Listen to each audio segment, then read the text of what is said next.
গত 15/6/2025 তারিখে বিকাল 4:30 ঘটিকায় সৃজন শাহ শান্ত নামে যে ছেলেটি হারিয়ে গিয়েছিল, পানিতে সাঁতার কাটতে গিয়ে নিখোঁজ হয়ে গেছিল, সেই ছেলেটির লাশ পাওয়া গেছে আজকে 17/6/2025।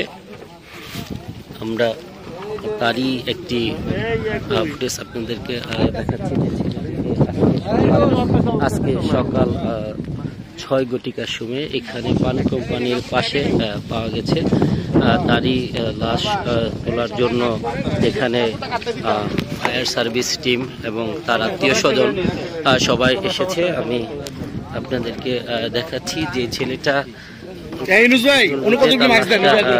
এবং আমি আপনাদের দেখাচ্ছি যে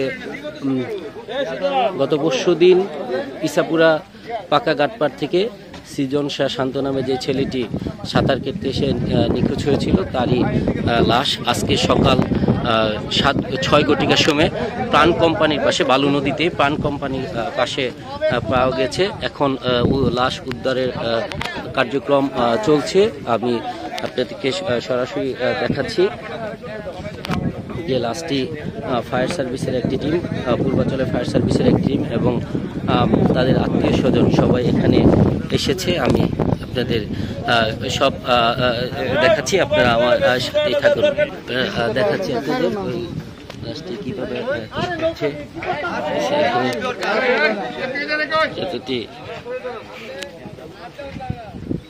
সে আপনি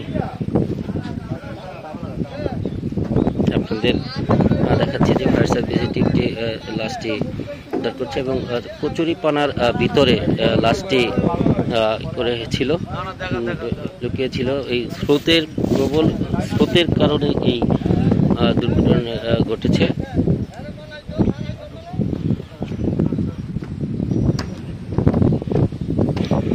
তার বাসা ছিল নরসুন্দিতে, নরসুন্দি থেকে সে নানু বাড়ি আসছিল ইসাপুরা বাজারে।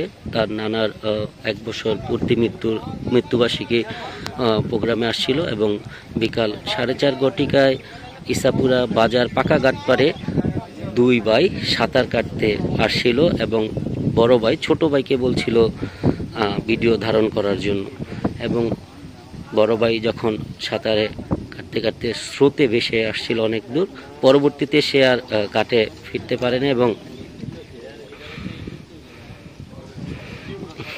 আপনাদের দেখাচ্ছি যে আজকে 2 দিন পর তার লাশ ভেসে উঠেছে এবং প্রাণ কোম্পানির পাশেই ভালু নদীতে তার লাশটি ভেসে উঠেছে। যে বালু নদী হচ্ছে নারায়ণগঞ্জ রূপগঞ্জ জেলার একবারে শেষ সীমানা, ঢাকার একবারে সন্নিকটে এই বালু নদীটি, এবং এখানেই সৃজন শাহ শান্ত লাশটি পাওয়া গিয়েছে সর্বশেষ।